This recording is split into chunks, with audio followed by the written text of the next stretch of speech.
রাজেশ হত্যার অপরাধে অভয়ের বিরুদ্ধে ফাঁসির রায় দেওয়া হবে এই সংবাদ শুনে পুরো ত্রিপাঠী পরিবার এবং শ্রদ্ধা ভেঙে পড়ে। তাদের জীবনে যেন বজ্রপাতের মতো নেমে আসে এই খবর। বিশেষ করে শ্রদ্ধার জন্য এটি ছিল এক অসহনীয় আঘাত। সে জানে অভয় নির্দোষ, কিন্তু আইনের কঠিন ফাঁদে পড়ে তাকে অপরাধী প্রমাণ করার জন্য রাগিনী এবং বিরোধী পক্ষের উকিলরা মরিয়া হয়ে উঠেছে। এই ভয়ঙ্কর পরিস্থিতির মধ্য দিয়েই শুরু হয় ভাগ্যরেখা ধারাবাহিক নাটকের ৩০৪ নম্বর এপিসোড। হ্যালো ভিউয়ার্স, সবাই কেমন আছেন? আজকে আপনাদের জন্য নিয়ে আসলাম ভাগ্যরেখা ধারাবাহিক নাটকের খুব সুন্দর একটি এক্সপ্লেনেশন। যারা এখনও আমার চ্যানেলটি সাবস্ক্রাইব করেননি, প্লিজ চ্যানেলটি সাবস্ক্রাইব করে বেল আইকন অন করে দিন পরবর্তী ভিডিও দেখার জন্য। শুরুতেই আমরা দেখতে পাই জেলখানার এক অন্ধকার কক্ষে অভয় একা বসে আছে। তার চোখে হতাশার ছাপ স্পষ্ট। ঠিক সেই সময় হাজির হয় রাগিনী, হাতে একটি ফাইল, মুখে কুটিল হাসি। ফাইলটি সে জোরে অভয়ের দিকে ছুড়ে দিয়ে ঠান্ডা গলায় বলে, অভয়, এই ফাইল অনুযায়ী তোমার যাবজ্জীবন কারাদণ্ড নিশ্চিত। তুমি শেষ, তোমাকে আর কেউ বাঁচাতে পারবে না। অভয় এক মুহূর্তের জন্য স্তব্ধ হয়ে যায়। ফাইল খুলে দেখে সেখানে সাজানো হয়েছে এমন সব প্রমাণ যা তাকে দোষী প্রমাণ করার জন্য যথেষ্ট। তার চোখে মুখে আতঙ্ক ফুটে উঠলেও সাহস করে বলে, আপনাকে আইনের ক্ষমতা দেওয়া হয়েছে বলে আপনি এর অপব্যবহার করছেন। আমি আইনকে বিশ্বাস করি, আমি নির্দোষ। সত্য একদিন না একদিন প্রকাশ হবেই। শ্রদ্ধা কোনো না কোনো উপায় বের করবে, সে আমাকে বাঁচিয়েই ছাড়বে। রাগিনী বিদ্রূপ করে হেসে বলে, দেখি কিভাবে বাঁচায়। আজ রাত 1টা বাজে দেখি শ্রদ্ধা কি করে, তখনই বুঝবো তোমার ভাগ্যে কি আছে। এই বলে সে চলে যায়। অভয় একা বসে প্রার্থনা করতে থাকে যেন শ্রদ্ধা সত্যি কিছু করতে পারে এবং তাকে মুক্ত করতে পারে। অন্যদিকে ত্রিপাঠী পরিবারের ভেতরে একের পর এক অস্থিরতা তৈরি হতে থাকে। বরুণ হঠাৎ করেই অদ্ভুত সমস্যায় পড়ে যায়। তার ঘরের আলমারিতে যেখানে বন্দুকটি লুকিয়ে রেখেছিল সেটি আর খুঁজে পাচ্ছে না। আতঙ্কে সে ঘর তছনছ করে ফেলে। ঠিক সেই সময় সেখানে শ্রদ্ধা হাজির হয়, তার হাতে বন্দুক। শান্ত গলায় বলে, বরুণজি, আপনি কি এটা খুঁজছিলেন? বরুণ স্তম্ভিত হয়ে যায়। তোতলাতে তোতলাতে বলে, শ্রদ্ধা, এটা তোমার হাতে এলো কিভাবে? এই বন্দুক তো। শ্রদ্ধা তাকে থামিয়ে দেয়। তার কণ্ঠে কষ্ট ও ক্ষোভ মিশে থাকে।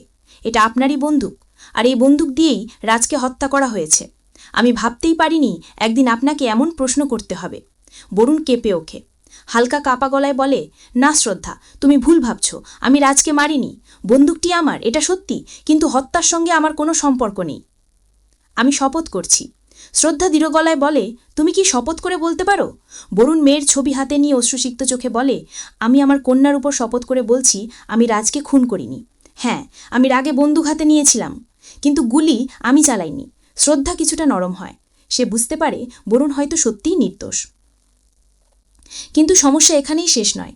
শ্রদ্ধা হতাশ গলায় বলে, কিন্তু আমি কি করব? রাত 1টা বাজতে বেশি দেরি নেই। আমি কিভাবে অভয়ের নির্দোষিতা প্রমাণ করব?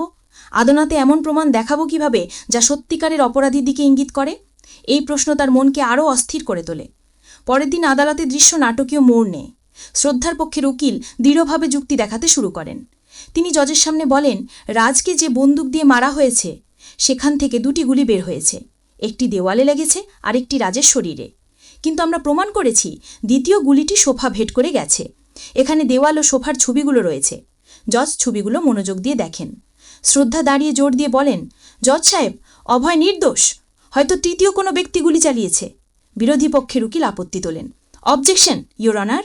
প্রথম গুলি দেওয়ালে, দ্বিতীয় রাজের শরীরে, তৃতীয় সোফায় লেগেছে। এদের কাছে কি প্রমাণ আছে যে তৃতীয় কেউ গুলি চালিয়েছে? আদালতে উত্তেজনা চরমে ওঠে। এরপর শুরু হয় সাক্ষ্য প্রমাণের খেলা। একে একে অভয়ের সেক্রেটারি, ইন্সপেক্টর কিরণ, এমনকি অভয়ের বাবাকেও কাঠগড়ায় তোলা হয়। তাদের বক্তব্যকে এমনভাবে ঘুরিয়ে উপস্থাপন করা হয় যাতে অভয়কে রাগী, হিংস্র এবং অপরাধী হিসেবে প্রমাণ করা যায়।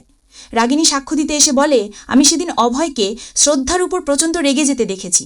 সে চিৎকার করে বলছিল, তুমি ব্যবসা বুঝো না, রান্নাঘরের কাজেই মানাও। এমন রাগী মানুষ যে কোনো সময় ভয়ঙ্কর কিছু করতে পারে। সবাই বুঝতে পারে রাগিনী ইচ্ছাকৃত মিথ্যা বলছে, কিন্তু আদালতে তার কথা গুরুত্ব পায়। অভয় ক্ষিপ্ত হয়ে চিৎকার করে ওঠে, আমি নির্দোষ, আমাকে ফাঁসানো হচ্ছে। তার আচরণে জজ বিরক্ত হয়ে বলেন, মিস্টার অভয়, আদালতে এমন আচরণ বরদাস্ত করা হবে না। শ্রদ্ধা কেঁদে কেঁদে অনুরোধ করে, জজ সাহেব, অভয় একজন ভালো স্বামী, ভালো বাবা, ভালো ভাই। সে কখনো খুন করতে পারে না। কিন্তু জজ কোনো কথাই শোনেন না। তিনি ঘোষণা করেন, আগামীকাল আমি চূড়ান্ত রায় ঘোষণা করব। আদালত থেকে ফিরে ত্রিপাঠী পরিবার ভেঙে পড়ে। শ্রদ্ধা গীতা হাতে শপথ করে, অভয়কে মুক্ত না করা পর্যন্ত আমি শান্ত হব না। সন্তানরা বাবার ছবি হাতে কাঁদতে কাঁদতে বলে, আমাদের বাবা খারাপ না মাম্মা, সে কাউকে খুন করতে পারে না, তাহলে তাকে কেন শাস্তি দেওয়া হচ্ছে? এই দৃশ্য দেখে শ্রদ্ধার হৃদয় টুকরো টুকরো হয়ে যায়। রাত গভীর হয়, শ্রদ্ধা একা বসে ফোনের ছবিগুলো ঘাঁটতে থাকে। হঠাৎ কিছু অদ্ভুত ছবি তার নজরে আসে। ছবিগুলোতে অপরাধীর ছায়া ধরা পড়েছে। শ্রদ্ধা হতবাক হয়ে যায়। সে বুঝতে পারে অবশেষে তার হাতে এসেছে সেই সূত্র যা অভয়কে বাঁচাতে পারে। কিন্তু এখানেই গল্প থেমে থাকে না, কারণ ৩০৫ নম্বর এপিসোডে দেখা যাবে অভয়কে ফাঁসিতে ঝুলানোর প্রস্তুতি নেওয়া হচ্ছে। অন্যদিকে শ্রদ্ধা হয়তো পেয়ে যাবে আসল অপরাধীর পরিচয়। দর্শকদের জন্য সাসপেন্স আরও তীব্র হয়। এইভাবে ৩০৪ নম্বর এপিসোড এক অনিশ্চয়তার মধ্যে শেষ হয়। দর্শকরা বুঝতে পারে ভাগ্যরেখার গল্প এখন আরও জটিল মোড় নিতে চলেছে। সত্য কি সামনে আসবে? অভয় কি বেঁচে যাবে, নাকি রাগিনী ও তার সহযোগীদের ষড়যন্ত্র সফল হবে?